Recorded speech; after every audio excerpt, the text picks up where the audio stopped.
ఆరోగ్య జీవనాన్ని కొనసాగించుకునేందుకు నిర్దేశించిన ఒక ప్రముఖ వైద్య ప్రక్రియ ఫిజియోథెరపీ అని, వైద్య చికిత్సలో ఈ వైద్య విధానం కీలక పాత్రను పోషిస్తుందని వైద్య నిపుణురాలు డాక్టర్ కొత్త కీర్తి పేర్కొన్నారు. రమణీపేటలో అడబాల ట్రస్ట్ ఆధ్వర్యంలో జరిగిన ప్రపంచ ఫిజియోథెరపీ దినోత్సవం పురస్కరించుకుని ఆమె మాట్లాడారు.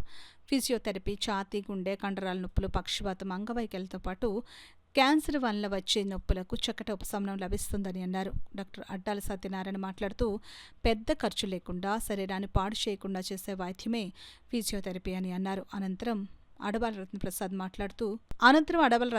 ఆధ్వర్యంలో డాక్టర్ కొత్త కీర్తిని ఘనంగా సత్కరించారు. ఈ కార్యక్రమంలో సిడిపిఓ వైలక్ష్మి, శ్రీ నగేష్, బుద్రా సత్యనారాయణరాజు, డాక్టర్ శిరీష, నిమ్మకాయల వెంకటేశ్వరరావు, ప్రసాద్ నాయుడు, చింతపల్లి సుబ్బారావు తదితరులు పాల్గొన్నారు. సంవత్సరం 2025 ఫిజియోథెరపిస్ట్ డే థీమ్ ఏంటి అంటే ఆరోగ్యకరమైన వృద్ధాప్యంలో ఫిజియోథెరపీ పాత్ర. మనకి ఆరోగ్యకరమైన వృద్ధాప్యం అనేది దాంట్లో ఫిజియోథెరపీ అనేది ఆవశ్యకత చాలానే ఉంది. ఎందుకంటే వయసు పెరిగే కొద్దీ సమతుల్యత అనేది తగ్గుతుంది, కండరాల్లో పటుత్వం తగ్గుతుంది, ఎముక బలహీనంగా అవుతుంది. ఈ విషయంలో ఫిజియోథెరపిస్టులు ప్రత్యేకమైన వ్యాయామాలు రూపొందించడం అనేది జరుగుతుంది. వాళ్ళకి స్వాతంత్రంగా జీవించడానికి ఫిజియోథెరపీ అనేది చాలా అవసరం.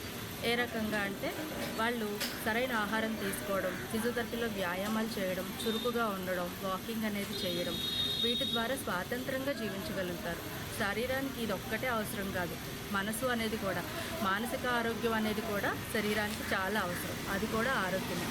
అలాగే చురుకుగా ఉండడం, ఆరోగ్యంగా ఉండడం, ప్రతిరోజు వ్యాయామం చేయడం, వీటి ద్వారా వృద్ధాప్యంలో కూడా ఆరోగ్యకరంగా జీవించగలుగుతారు. దీనికోసం ప్రత్యేకంగా వ్యాయామం అనేది ప్రణాళికలు అనేది రూపొందించడం జరుగుతుంది. ఇవాళ ప్రపంచ ఫిజియోథెరపీ దినోత్సవం సందర్భంగా ఈ కార్యక్రమం నిర్వహించడం జరిగింది. ముఖ్యంగా పూర్వం ఫిజియోథెరపీ అన్నది ఏంటంటే ఎవరో రిఫర్ చేస్తే వెళ్ళే ఒక మెడికల్ ట్రీట్మెంట్ కింద ఉండేది. ఇప్పుడు ఏంటంటే ప్రజల్లో అవగాహన పెరగడం వల్ల ఫిజియోథెరపీకి వాకింగ్ డైరెక్ట్గా వెళ్ళటం కూడా జరుగుతుంది. ప్రజలందరూ కూడా వాళ్ళు స్ట్రైట్ అవే డాక్టర్ దగ్గరికి వెళ్లకుండా ముందుగా ఇటువంటి చిన్న చిన్న నొప్పులు కానీ, మజిల్ స్పాజం కానీ, ఇలాగా ఏమైనా మోకాలు పట్టేయటం ఇట్లా ఏమైనా ఉంటే డైరెక్ట్గా ఫిజియోథెరపీ దగ్గరికి వెళ్తే వాళ్ళు ఇప్పుడు ఫిజియోథెరపీ ఏంటంటే పూర్వంలో కాకుండా చాలా అత్యున్నతమైన సాంకేతిక పరిజ్ఞానంతో వాళ్ళు ఇవాళ వైద్యం చేస్తున్నారు. సో కీర్తి గారు కూడా గత దశాబ్ద కాలంగా మనందరికీ కూడా ఇక్కడ అందుబాటులో ఉన్నారు. బోట్లబ్ దగ్గర వారి క్లినిక్. సో అందులో ఆవిడ అత్యుత్తమమైన సాంకేతికత, ఆవిడ వైద్య విధానంతో ఆవిడ ఎంతో మందికి ఇటువంటి నొప్పులు, అలాగే సయాటిక, ఇంకా both orthopaedic and neural problems ఉన్న వాళ్ళందరికీ కూడా ఆవిడ ట్రీట్మెంట్ చేయడం జరుగుతుంది. మరి ఈవేళ వారిని ఇక్కడ మనందరం అడబాల ట్రస్ట్ తరఫున అడబాల రత్నప్రసాద్ గారు, అలాగే ఇక్కడ ఉన్న ముఖ్య సభ్యులందరి సమక్షంలో ఆవిడని మనం గౌరవించుకోవటం చాలా ఆనందంగా ఉంది.